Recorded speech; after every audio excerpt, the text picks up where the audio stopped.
বিদেশি হ্যাকার কর্তৃক বাংলাদেশ ব্যাংকের রিজার্ভের $101 মিলিয়ন হ্যাকিং ইতিহাসেরই এক বিরল ঘটনা।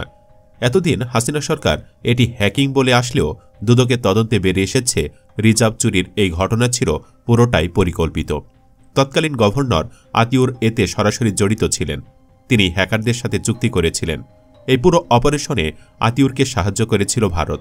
বিষয়টি জানতেন হাসিনাও, কিন্তু তিনি আতিউরের বিরুদ্ধে কোনো ব্যবস্থা নেননি। উল্টো পুরো ঘটনাকে ধামাচাপা দিয়েছেন। আমাদের আজকের ভিডিওতে আলোচনা করব রিজার্ভ চুরির সত্যিকার ঘটনা নিয়ে, কিভাবে আতিউরের সহায়তায় রিজার্ভের অর্থ হ্যাক হয়ে যায়, এ ঘটনায় কিভাবে জড়িত ছিল ভারত এবং শেখ হাসিনা। চলুন বিস্তারিত জেনে নেওয়া যাক। বাংলাদেশ ব্যাংকের রিজার্ভ চুরির প্রধান ভূমিকায় ছিলেন তৎকালীন গভর্নর ড আতিউর রহমান। চুরির সহযোগী হিসাবে কাজ করেছেন ভারতীয় নাগরিক। রিজার্ভ থেকে ওই অর্থ ফিলিপাইনে পাচার করার পর এ সংক্রান্ত গুরুত্বপূর্ণ ডাটা ও তথ্য মুছে ফেলার সব আয়োজন সম্পন্ন হয়। পরিকল্পনা মতো রিয়েল টাইম গ্রস সেটেলমেন্ট বা RTGS এর মাধ্যমে এই অর্থ বিদেশে পাচার করতে ভারতীয় প্রোগ্রামার নীলাভ হান্নানকে ভাড়া করে বাংলাদেশ ব্যাংকে নিয়ে আসেন আতিউর। নীলাভ হান্নানকে ভাড়া করতে আতিউরকে সহায়তা করেন বেসরকারি দুটি ব্যাংকের এমডি। অর্থ পাচার করতে হ্যাকারদের সহায়তা করার পর ধাপে ধাপে শুরু হয় পরিকল্পনা বাস্তবায়নের পর্ব। আতিউরের পক্ষে কাজ করেন তার বিশ্বস্ত বাংলাদেশ ব্যাংকের গুরুত্বপূর্ণ দুটি বিভাগের বেশ কয়েকজন কর্মকর্তা। তার সবাই পরে লুট হওয়া অর্থের ভাগ পেয়েছেন। হ্যাকিংয়ের ক্ষেত্র তৈরির প্রথম ধাপে গভর্নর আতিউরের PS আসাদুজ্জামান একটি মেইল আদান প্রদান করেন। সেই মেইলে তিনি হ্যাকারদের রিপ্লাই দেন, আর এর মধ্য দিয়েই পরিকল্পনার প্রথম ধাপের কাজটি সম্পন্ন হয়। হ্যাকিংয়ের পর এ সংক্রান্ত আলামত ধ্বংস ও অপরাধ ধামাচাপা দিতে রাকেশ আস্তানা নামে ভারতীয় আরেক নাগরিকের হাতে সার্ভার কক্ষের অ্যাক্সেস দিয়ে দেওয়া হয়। তদন্ত সংশ্লিষ্ট একজন দায়িত্বশীল কর্মকর্তা যুগান্তরকে বলেন, রাকেশ আস্তানাকে দিয়ে ৩৯ দিন পরীক্ষা নিরীক্ষার নামে প্রকারান্তরে সব আলামত ডিলিট করান আতিউর। নিয়ম হচ্ছে, সরকারি প্রতিষ্ঠান যদি কাউকে ডেটা রিকভারি বা সার্ভার সংশ্লিষ্ট কাজ দিতে চায়, তাহলে টেন্ডার করে চুক্তিবদ্ধ হয়ে তাকে সার্ভারে প্রবেশের অনুমতি দিতে হবে। যেহেতু রিজার্ভ চুরির উদ্দেশ্যে এই ঘটনা ঘটানো হয়েছে, তাই কোনো টেন্ডারের ধার ধারা হয়নি। এমনকি রিজার্ভ চুরির পর মামলা কিংবা জিডিও করতে দেননি আতিউর। পুরো ঘটনা তিনি ৬ মাস পর্যন্ত গোপন রেখেছিলেন। এ অবস্থায় চুরির আলামত মুছতে আনঅথরাইজড ব্যক্তিকে সার্ভারের কর্তৃত্ব হাতে তুলে দেন আতিউর, যা বড় ধরনের অপরাধ। গভর্নর ও তার ঘনিষ্ঠ আস্থাভাজন কর্মকর্তাদের সহায়তায় হ্যাকিংয়ের গুরুত্বপূর্ণ আলামত নষ্ট করে সার্ভার থেকে বেরিয়ে যান রাকেশ আস্তানা। আরও জানা যায়, বাংলাদেশ ব্যাংকের রিজার্ভ হ্যাকিংয়ের পর তা চাপা দেওয়াসহ পুরো বিষয়টি নিয়ে ঘাটাঘাটি না করতে হুকুম জারি করেন আতিউর।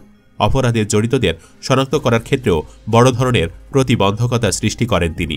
জড়িতদের যেন কোনো শাস্তি না হয়, এজন্য তিনি হাসিনা পর্যন্ত লবিং করেন। হ্যাকিংয়ের অর্থ হাসিনার পকেটেও ঢুকেছে কিনা তা এখনও তদন্তাধীন। হ্যাকিংয়ের মাধ্যমে অর্থ লুটের পর তিনি ঘটনাটি আড়াল করতে গোয়েন্দা সংস্থারও সহায়তা নেননি। অনেকদিন পর ফিলিপিন্সের একটি পত্রিকার মাধ্যমে খবর ছড়িয়ে পড়লে বাংলাদেশ ব্যাংকের রিজার্ভ হ্যাকিংয়ের বিষয়টি সামনে আসে। হ্যাক করার পর প্রথমেই আতিউরের নির্দেশে হ্যাকাররা বাংলাদেশ ব্যাংকের সার্ভারে ভাইরাস সেন্ড করে। দক্ষিণ কোরিয়ার এক হ্যাকারের মাধ্যমে ২০১৬ সালের ৪ ফেব্রুয়ারি রাতে ফিলিপিন্সের RCB ব্যাংকের একটি শাখার ৪টি ভুয়া অ্যাকাউন্টে টার্গেটকৃত $2 বিলিয়নের মধ্যে $101 মিলিয়ন সরানো হয়। হ্যাকারের ভুলে বাকি আরও প্রায় $1 বিলিয়ন কাছাকাছি আর ট্রান্সফার করা সম্ভব হয়নি। এমনটি হলে অর্থনৈতিকভাবে দেউলিয়ার পথে চলে যেত দেশ। যদিও রিজার্ভ থেকে ওই অর্থ লুটের পর থেকে তা ধীরে ধীরে নিম্নমুখী হতে থাকে। এখনও রিজার্ভ অনেকটাই নিম্নমুখী। আতিউর ও তার সিন্ডিকেটের কারণে বাংলাদেশের আর্থিক সক্ষমতার ওপর চরম আঘাত আসে। ঘটনার পর মার্কিন গোয়েন্দা সংস্থা FBI আংশিক তদন্ত করেছিল। তদন্ত সংশ্লিষ্টরা তখন জানিয়েছিলেন, রাষ্ট্রীয় পৃষ্ঠপোষকতায় এই হ্যাকিংয়ের ঘটনা ঘটেছে। FBI তদন্ত সম্পর্কিত তথ্যের সত্যতা মেলে ২০১৬ সালের ৪ ফেব্রুয়ারি থেকে ২০২৪ সালের ৫ আগস্টের আগ পর্যন্ত প্রায় ৮.৫ বছরে তৎকালীন গভর্নর আতিউর সহ তার দোসরদের রক্ষার আলামত ও কর্মকাণ্ড থেকে। সে সময় সরকারের উচ্চ মহলের মন্ত্রীরা, এমনকি হাসিনাও আতিউরকে বাঁচাতে সব ধরনের পদক্ষেপ নেন। এমনকি রিজার্ভ হ্যাকিংয়ের ঘটনা তদন্তে রাষ্ট্র কর্তৃক গঠিত ফরাসুদ্দিন তদন্ত কমিটির রিপোর্টও আলোর মুখ দেখতে দেওয়া হয়নি। আতিউর ও তার পক্ষ নিয়ে প্রভাবশালীরা মামলার তদন্ত কর্মকর্তা তৎকালীন অ্যাডিশনাল SP রায়হান উদ্দিন খানকে চাপ দেন, যাতে আতিউর বা বাংলাদেশ ব্যাংকের কাউকে আসামি করা না হয়। তাদের বাদ দিয়ে শুধু হ্যাকার ও বিদেশি কয়েকজনের বিরুদ্ধে আদালতে চার্জশিট দিতে চাপ প্রয়োগ সহ নানাভাবে প্লট তৈরি করে সরকার। এক্ষেত্রে আতিউর আরেকটি কূটকৌশলের আশ্রয় নেন, তা হল তদন্ত কর্মকর্তাকে বাদ দিয়ে সিআইডির প্রধান মোহাম্মদ আলীর ঘনিষ্ঠ কয়েকজন পরিদর্শককে দিয়ে চার্জশিট তৈরি করে তা আদালতে দাখিল করান, যাতে আতিউর বা বাংলাদেশ ব্যাংকের জড়িত কেউ আসামি থাকবে না। সেটি পরে বাস্তবায়ন হয়নি 5 আগস্ট দেশে রাজনৈতিক পট পরিবর্তন ও হাসিনা সরকারের পতনের কারণে। সূত্রমতে হ্যাক করে রিজার্ভ থেকে $101 বিলিয়ন লুটের ঘটনাটি প্রমাণের জন্য, বিশেষ করে হ্যাক হয়েছিল কিনা বা এর জন্য হ্যাকাররা কোন ডিভাইস ব্যবহার করে, বাংলাদেশ ব্যাংকের কোন সার্ভার ও কম্পিউটারের অ্যাক্সেস নেয় চক্রটি, সেটি নিশ্চিত হওয়ার জন্য সিআইডি 8.5 বছর আগে ফরেনসিক ল্যাবে আলামত টেস্টের উদ্যোগ নেয়। কিন্তু আতিউরের হস্তক্ষেপে সেটিও করতে পারেনি সিআইডি। গত বছর হ্যাকিংয়ের ঘটনার ফরেনসিক পরীক্ষা করে গোয়েন্দারা। এতে হ্যাকিং প্রমাণিত মর্মে 637 পৃষ্ঠার প্রতিবেদন দেয় ফরেনসিক বিভাগ। সেটি হাতে পাওয়ার পর তদন্ত কর্মকর্তা আতিউর রহমান সহ তার দোষর হিসাবে বাংলাদেশ ব্যাংকের অপর 12 কর্মকর্তার বিরুদ্ধে চার্জশিট দাখিলের উদ্যোগ নিলে তাকে সিআইডি থেকে বহিষ্কার করে জয়পুরহাটে বদলি করা হয়। এই বদলির আদেশও কার্যকর হয় 24 ঘণ্টার মধ্যে। মানে হ্যাকিংয়ের ঘটনায় জড়িতদের ধরতে যারাই উদ্যোগ নিয়েছে তাদেরকে দমিয়ে ফেলা হয়েছে। হ্যাকিংয়ের মাধ্যমে রিজার্ভ লুটের ঘটনাটি সাবেক গভর্নর ও তার সহযোগীদের সহায়তায় ঘটলেও কারো নাম উল্লেখ না করে ঘটনার 39 দিন পর 15 মার্চ মতিঝিল থানায় অনর্থক আর সাজানো মামলা করে এবিডি শাখার যুগ্ম পরিচালক জোবায়ের বিন হোদা।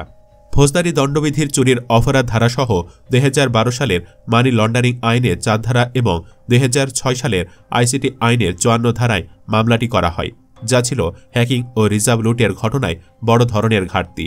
সংশ্লিষ্টরা জানান, গভর্নর আতিউর ও তার সহযোগীদের রক্ষায় মামলায়ও ছল চাতুরির আশ্রয় নেওয়া হয়। তদন্ত করতে গিয়ে সিআইডি মামলার ত্রুটি বিচ্যুতি লক্ষ্য করে। তারা দেখতে পান আর্থিকভাবে সুবিধা পেতে বাংলাদেশ ব্যাংকের গভর্নরের নেতৃত্বে সিন্ডিকেট হ্যাকারদের সঙ্গে আরটিজিএস এর সংযোগ স্থাপনের মধ্য দিয়ে আন্তর্জাতিক দুর্বৃত্ত ও হ্যাকারদের সঙ্গে অনেকদিন ধরে যোগাযোগ স্থাপন করেছিলেন। এসব অপরাধ দুদকের তফসিলভুক্ত অপরাধ। ফলে দুদকের পক্ষ থেকে সম্প্রতি সিআইডির কাছে পুরো মামলার কেস ফাইল চেয়ে চিঠি দেওয়া হয়। সিআইডি সূত্রে জানা গেছে, তারা দুদকের চিঠির পরিপ্রেক্ষিতে মামলার নথি সরবরাহ করতে চান, কারণ এ মামলায় জড়িতদের অপরাধ দুদকের নিজস্ব আইনে তদন্তযোগ্য। দুদক যদি মনে করে সিআইডির কর্মকর্তারও আতিউরের সিন্ডিকেটকে সাহায্য করেছে, তাহলে তদন্তের সঙ্গে যুক্ত ছিলেন তাদের বিরুদ্ধে ব্যবস্থা নিতে পারবে। এরই মধ্যে সিআইডি রিজার্ভ লুটে জড়িত দেশি বিদেশি চক্রটিকে শনাক্ত করেছে। এর মধ্যে আতিউর রহমান সহ বাংলাদেশ ব্যাংকের কমপক্ষে 12-13 জন জড়িত বলে প্রমাণ পাওয়া গেছে। দুদক তদন্ত করলে এই সংখ্যা আরও বাড়তে পারে বলে জানা গেছে। সেক্ষেত্রে যেসব মন্ত্রী, সচিব এবং পুলিশ ও সিআইডির পদস্থ কর্মকর্তা আতিউর সহ বাংলাদেশ ব্যাংকের জড়িত কর্মকর্তাদের রক্ষায় সব ধরনের প্রভাব বিস্তার ও ক্ষমতার অপব্যবহার করেছেন, তাদেরও তদন্তের আওতায় আনা হবে। এদিকে খোঁজ নিয়ে জানা গেছে, আতিউর 5 আগস্টের পরই দেশ ত্যাগ করে চলে যান। এখন তিনি কোন দেশে আছেন তা নিশ্চিত হতে খোঁজ খবর নিচ্ছে তদন্ত সংস্থা। ধারণা করা হচ্ছে, আতিউর বর্তমান ইউরোপের কোনো একটি দেশে রিজার্ভ চুরির অর্থে আরামায়েশে দিন পার করছেন। সুপ্রিয় দর্শক, রিজার্ভের এক একটি অর্থ এদেশের সাধারণ মানুষের রক্ত পানি করে উপার্জন করা। আপনি কি চান সেই অর্থ যারা চুরি করেছে তাদেরকে যেন ফাঁসিতে ঝোলানো হোক? কমেন্ট বক্সে ইয়েস বা নো লিখে জানিয়ে দিন আপনার মতামত। ভিডিও ভালো লাগলে লাইক দিন এবং শেয়ার করুন, আর অবশ্যই চ্যানেলটি সাবস্ক্রাইব করুন। ধন্যবাদ।